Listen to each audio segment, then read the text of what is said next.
Hello বন্ধুরা, আমি আজ রান্না করব ডিম দিয়ে আলু দিয়ে। ডিম ভেজে রেখেছি অফ ক্যামেরায়। এবার এই তেলের মধ্যে দিয়ে দিলাম পেঁয়াজ কুচি।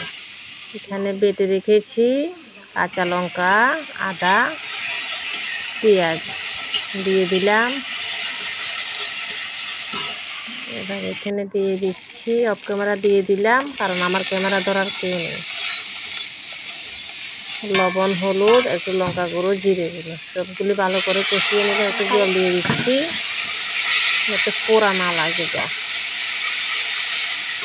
কষানো হয়ে গেলে দিয়ে দিচ্ছি, কষানো হয়ে গেছে দিয়ে দিচ্ছি একটু সিদ্ধ করে রাখা আলু। ভালো করে নাড়াচাড়া করে কষানো হয়ে যাচ্ছে, কষানো হয়ে গেছে। এবার দিয়ে দিচ্ছি জল।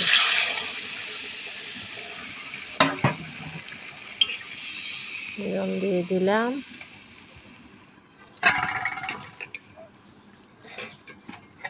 হয়ে গেছে, এবার দিয়ে দিচ্ছি ডিম। এবার নামিয়ে নেব।